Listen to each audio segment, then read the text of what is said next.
Welcome to Raging Moderates. I'm Jessica Tarlov, and I'm very excited to be joined today by Congressman Robert Garcia, Democrat from Southern California, also the ranking member on the House Oversight Committee. Congressman, how are you? I'm doing okay. Happy to be here with you. Good. There's a ton to get to. It's a very tense moment in America, and I want to start in Chicago and Portland. We've seen disturbing footage. Troops in full military gear are in the midst of arriving in Chicago. Obviously, you have your ICE agents. We have them firing pepper balls even at a priest. What do you think can be done in this moment, state leaders, regular citizens, and by Congress? I think there's a bunch of things happening. I think we've got to recognize that what Donald Trump is doing is he is trying to use force in the military, the National Guard, ICE, essentially as his own militarized police force, so that they can basically do what he tells them to do without any sort of checks and balances. Remember when Donald Trump was trying to get police departments to do his bidding, and he realized that police chiefs were rejecting that he had no control over that, he began to build his own police state. And you look at what he's done with ICE, now the largest federal law enforcement agency in the United States, larger than the FBI. You see now what he's doing with the National Guard, essentially jumping over the authority that governors have to call out the Guard with local elected officials, deploying them on his own, using the military, as we see, without any sort of pushback from the secretary, of course, who's in his pocket. And so he's created a very dangerous situation where he is trying to get all of these law enforcement agencies to essentially look at him as the supreme leader. And I think that's a really dangerous moment for the country. Now, there's a bunch happening. I think one, rightly so, governors in states, whether it's in California with Governor Newsom or whether it's Pritzker in Illinois, are pushing back, are going to the courts, and we're getting some wins in the courts. We know that has been the case. So that's a very important mechanism to push back. We're also seeing Congress pushing back as it relates to submitting bills, being very active in these communities, getting legislation out there, and being actual parts of some of these lawsuits, which I think are also very important. Members of Congress now have to turn to the courts because Mike Johnson is refusing to do absolutely anything or even bring Congress into session. And then what you're seeing also, I think, which has been incredibly helpful, is people on the ground mobilizing. People are saying, not in my city, not in my community. They're recording the illegal activities. When people are getting kidnapped off the streets, they're taking important video and recording that information. They're out there protesting peacefully. They're out there trying to stop what's actually happening. And that is also having an effect. And so all of those things are happening right now on the ground. But at the end of the day, we have to realize that what Donald Trump is doing is creating a warped view of what this country should be like. Immigration has always been a strong part of this country. And to round up the cooks who are cooking our food in the kitchen, the people that are working at our car washes, these people are just trying to work and take care of their families and communities. So it's a real disgrace and a very dangerous moment for our country. I'm curious as to what you think the end game is for the Trump administration. We had Governor Pritzker on yesterday, and he is very comfortable now talking about the fact that he thinks that they are trying to not have free and fair elections, that when you militarize our cities, they're going to show up at polling places, and we know what happens when there's intimidation at polling places. What do you see as the long-term or even, short-term potentially goal from the Trump administration and what they're doing? I think Trump is trying to assert power. He's trying to show and push the boundaries of the law. And he's breaking the law, clearly, but he's also trying to essentially say, I can control the military. I can control ICE. They work for me. I think that is something that he's trying to essentially prove to the American public, which is why the pushback is so important. And secondly, I completely agree with the governor. I think he's absolutely right. There's been a bunch of us that have been talking about this. He does not want to have free and fair elections. He wants to intimidate. And this idea now that he can use the military or federal law enforcement agencies, because what we know is it's not just ICE that's out there. He's essentially deputizing all sorts of different federal law enforcement agencies to do, his immigration roundups. And so the idea that now he can place officers or ICE agents or the National Guard at polling places, whether that's 2026 and certainly 2028, if we even have a 2028 election, I think is really dangerous. And so I think the governor is absolutely right. Putting a National Guardsman or putting ICE agents at polling places will absolutely depress turnout, especially in many cities and communities with large Latino, large immigrant populations, that already make it so hard sometimes to vote for some folks. And it's so difficult for someone that's coming off the work to then go run to the polls. The idea of having to go through some kind of check at the polls or see the military is very discouraging.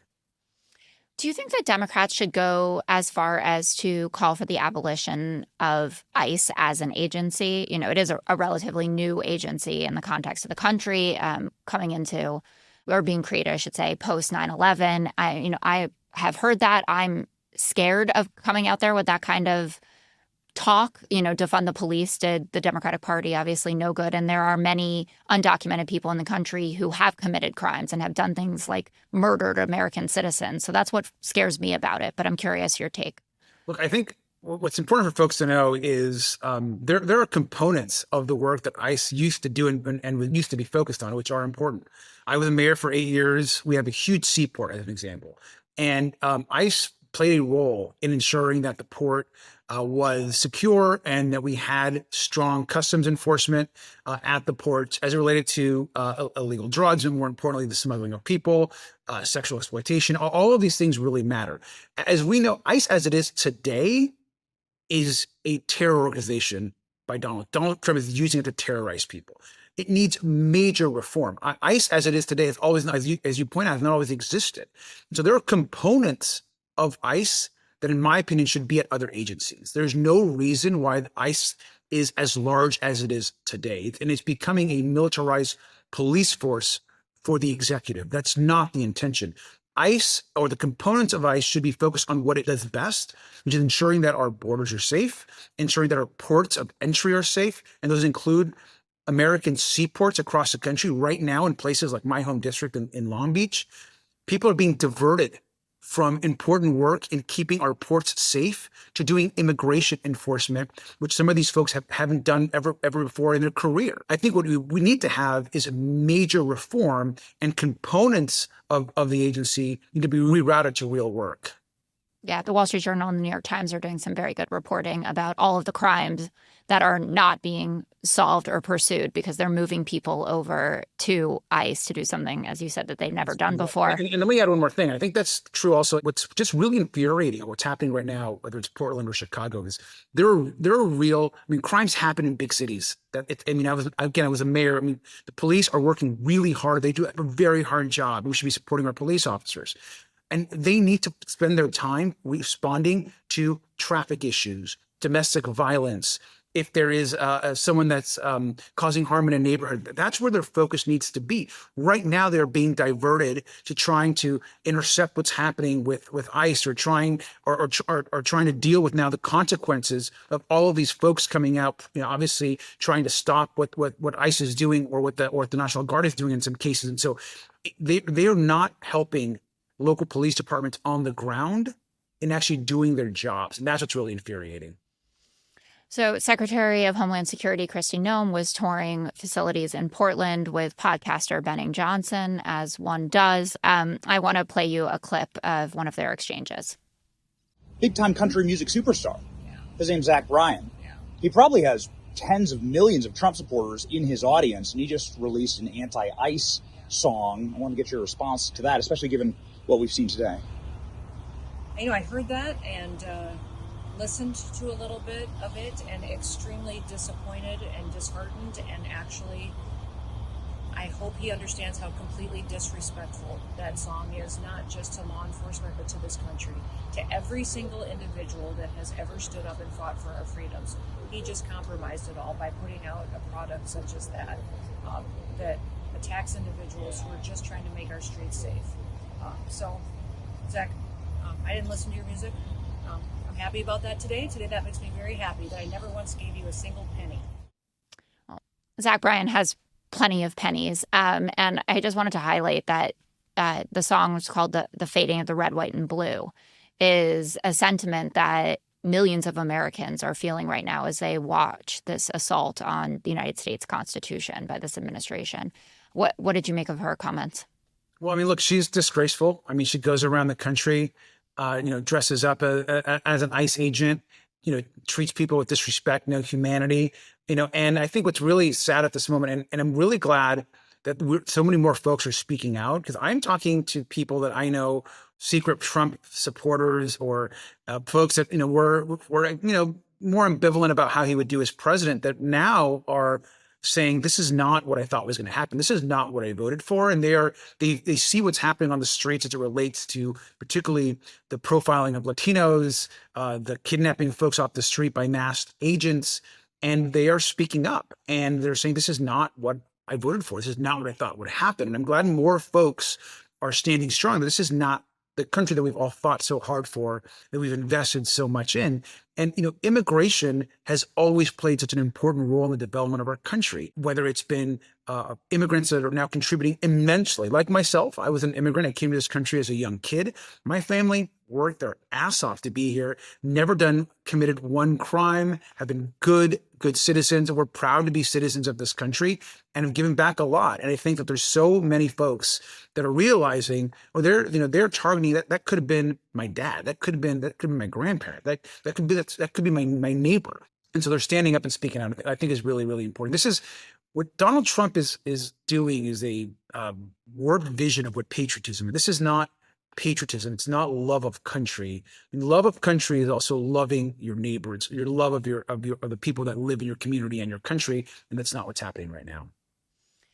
I want to do some more practical stuff. I mean, we're talking on day 8 of the government shutdown. Obviously, the Republicans in the House have gone home seemingly forevermore, also refusing to swear in Congresswoman-elect Grijalva, even though Mike Johnson has sworn in Republicans, during pro forma sessions anyway. Where do you think we are in terms of negotiations to get the government back open? Well, look, Donald Trump appears to have no interest in actually doing any sort of real negotiation. They have complete control of the government. They, on their own, should be presenting a plan that's reasonable. And what we're saying is that right now, people's premiums on their healthcare are going to skyrocket. And they're going to skyrocket because Republicans, particularly Trump and Johnson, have been more interested in giving tax breaks to billionaires and doing anything for working class people. And so over the next few weeks, people are going to be receiving letters in the mail, phone calls to their home from their insurance providers, from their Affordable Care Act providers, saying that their premiums are going to go up. And in some cases, are going to more than double if we don't extend these tax credits that are a lifeline for so many folks. When Trump says, I'm going to lower your grocery costs, or I'm going to lower the cost of housing, or I'm going to focus on lowering your healthcare, those are all lies. And so this is a moment of complete betrayal to the American public. What we're saying is people can't afford to have increased costs of their healthcare. You didn't lower the cost of their groceries. You didn't lower the cost of their rent. So now you're going to increase the cost of their healthcare. We're saying absolutely not. And I think the American public are on our side with that. And as it relates to Adelita Grijalva, look, the other big issue right now for Donald Trump is our Epstein investigation. He does not want to see it go forward. And certainly Mike Johnson doesn't want Adelita Grijalva to be sat as a member of Congress, which she's rightfully earned, because she'll be the 218th vote to actually getting the full congressional backing to move forward and release these Epstein files. The Epstein files are a critical piece, again, of Donald Trump's betrayal. He wants to release them before, and now he doesn't. And we're going to get to the bottom of that. Well, I certainly hope so. I will be watching intently and hope that you'll come back sometime soon. Thank you for your time. Will do. Thank you.